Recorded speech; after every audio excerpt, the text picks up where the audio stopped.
Hi, I'm Kate Ceberano, and my memoir, I'm Talking, will be available on March 25th for all my fans through Bookworld.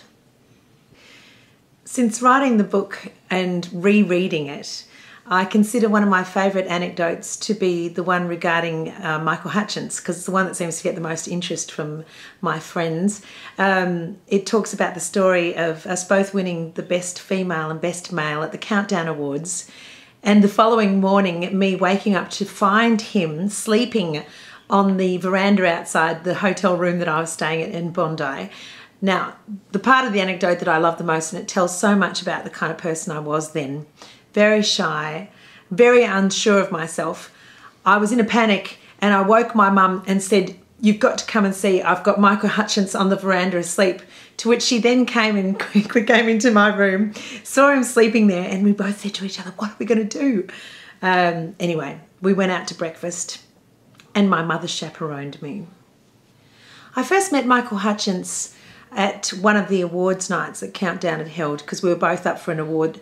I was always very impressed by how beautiful he was and how beautifully mannered and intelligent and poetic, and I liked meeting all the crew as well. Gary Beers and all the band members were always quite fun, though I did have times where I was sort of kind of envious of where they were and what they were doing, and I was very shy as well and found sometimes their attentions a little bit overwhelming. I didn't really know whether I was saying the right things or whether I was presenting what I was interested in the strongest way.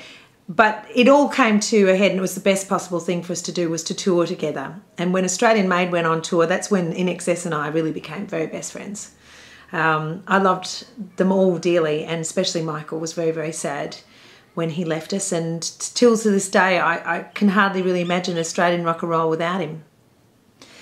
The night I won the award for the Best Female at the Countdown Awards was one of the most exciting nights of my life. I had come from a small suburb of Melbourne. I had no aspirations when I was growing up of becoming a singer, let alone someone who was kind of famous, moderately famous. So that to have arrived at the age of 18 or whatever it was, in this arena where they presented me with an award, where they said, you know, you could have a career in this business, it was overwhelming. And you never get discovered twice, so it was the most valuable and memorable experience of my career. One of my favourite subjects in the book, of course, has to do with my family, certainly to do with Grandma and Grandpa, Kath and Doug, and the journey that they took to find out about life and find out unusual and alternative ways of living. And I think it has influenced and inspired the way I have lived my life and the choices that I've made.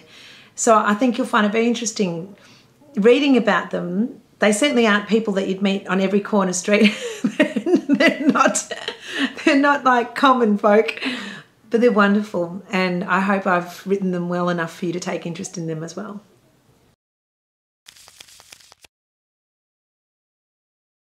Move out of home to live in an apartment on my own at the age of 16.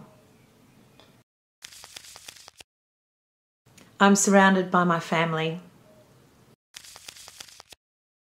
When I'm apart from my family, my daughter.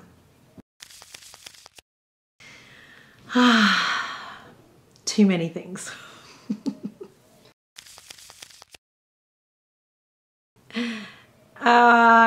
I can't say no to rice.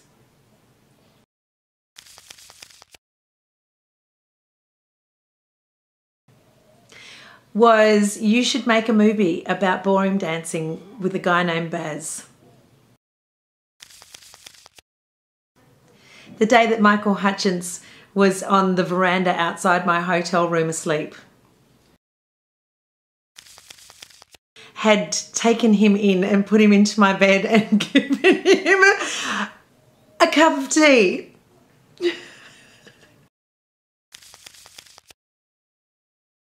Home.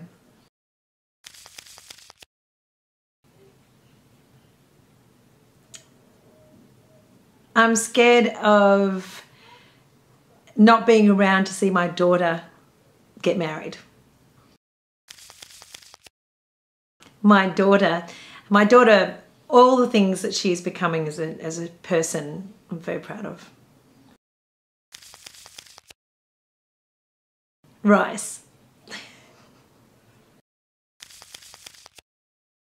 Tell my husband that I'm sorry for everything I've ever done to him.